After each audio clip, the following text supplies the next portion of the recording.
शैला के लिए। Shaila, live concert या स्टूडियो रिकॉर्डिंग? लाइव। परफॉर्मेंस या फिर म्यूजिक डायरेक्शन?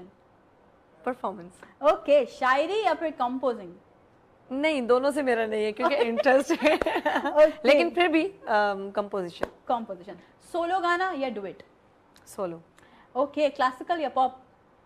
मैं तो दोनों ही करती हूँ। सिलेक्ट वन, दिस और दैट। दिस और दैट में तो फिर क्लासिकल। क्लासिकल। साड़ी या जीन्स?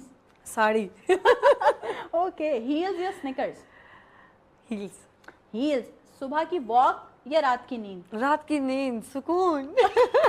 मिठल, आपकी तालियां बजा रहे हैं। हाँ, ये कुछ नींद और करती है। हैं, अच्छी बात है। कितनी नींद वाली अच्छी बात है। आप इस वक्त जिस सिचुएशन में कोई हाथ निकाले हम सो के दिखाएं। नहीं, अभी आपने नींद का नाम लिया, मैं क्यों एक्साइटमेंट हुआ? क्योंकि आप एक और इंग्लिश का वर्ड बोल दिया। एक्साइटमेंट भाई। देखिए मैं आपको ये बताऊं, इंग्लिश जब- सीख रहे हैं यहाँ से। पहले उनको सेगमेंट तो पूरा करने दे, फिर नहीं, आपको- मैं ये जरा नींद का मैं इनका बता दूं। काम